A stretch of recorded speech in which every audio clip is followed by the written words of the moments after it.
Good morning dear students. आज हम लोग क्लास जो फिजिकल एजुकेशन का जो सिलेबस है उसमें एक टॉपिक है स्पोर्ट्स साइकोलॉजी। तो पहले हम लोग जानेंगे कि साइकोलॉजी क्या होता है। तो अगर देखा जाए कि साइकोलॉजी दो वर्डों से मिलकर बना हुआ है। पहला तो है कि साइक, जिसका अर्थ होता है आत्मा, तथा दूसरा शब्द है लोगोस, जिसका अर्थ है बातचीत।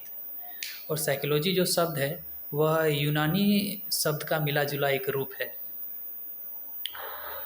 पूरी तरह साइकोलॉजी शब्द का जो अर्थ होता है वह है आत्मा संबंधी बातचीत, लेकिन समय के अनुसार इसके अर्थ में कई सारे परिवर्तन आए हैं।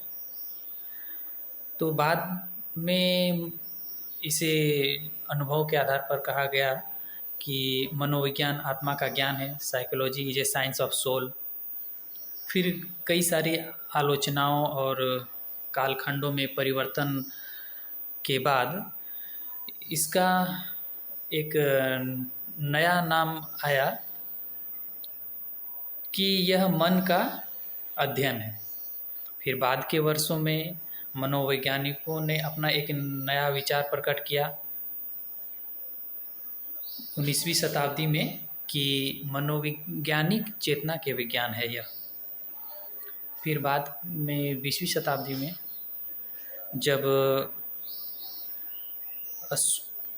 कुचरलिस्ट स्कूल के विद्वानों के द्वारा व्यवहारवाद या बिहेवियरिज्म जिसे कहते हैं कि विचारधारा वाले जैसे वाटसन थे, 1913 में इन्होंने बताया कि यह अनुभूति या व्यक्तिगत जो अनुभव करता है या जो करते हैं लोग, उससे संबंधित यह विज्ञान है, साइंस ऑफ बिहेवियर उन्होंने इस चीज़ का नाम दिया।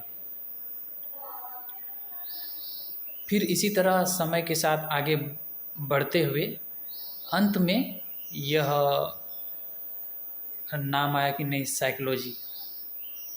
तो साइकोलॉजी ये तो हमारा एक छोटा सा डिफिनेशन हुआ, और कुछ राइटर्स या लेखकों के, मनोवैज्ञानिकों के मैं परिभाषा बता रहा हूँ। जैसे according to Crow and Crow, psychology is the study of human behaviour and human relationship.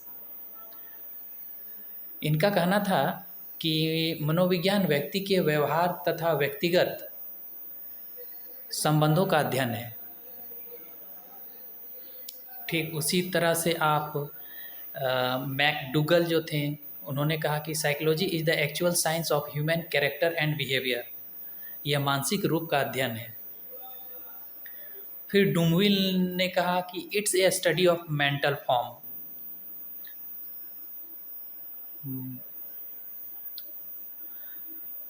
तो कई सारे विद्वान हुए या मनोवैज्ञानिक हुए जिन्होंने अपने अपने विचार दिए। तो मनोविज्ञान की कई सारी शाखाएं हैं, जिसमें से प्रमुख हैं 1 सामान्य मनोविज्ञान, 2 व्यक्ति मनोविज्ञान, 3 बाल मनोविज्ञान, 4 सामाजिक मनोविज्ञान, 5 असाधारण मनोविज्ञान, 6 शारीरिक मनोविज्ञान, 7 परीक्षात्मक मनोविज्ञान, 8 पशु मनोविज्ञान, 9 परा मनोविज्ञान और 10 प्रयोगात्मक मनोविज्ञान। तो इसके अलावे भी इसके सब पार्ट्स भी और कई हैं। जैसे कि आपका प्रैक्टिकल में से आ जाता है आपका एजुकेशनल साइकोलॉजी या फिर शिक्षा मनोविज्ञान। सेकंड में आ जाएगा इंडस्ट्रियल साइकोलॉजी या फिर औद्योगिक मनोविज्ञान। फिर है आपका चिकित्सा मनोविज्ञान, या जिसे हम मेडिकल या साइकोलॉजी बोल सकते हैं। फिर है खेल मनोविज्ञान और मतलब स्पोर्ट्स साइकोलॉजी। धन्यवाद, आपका दिन शुभ हो।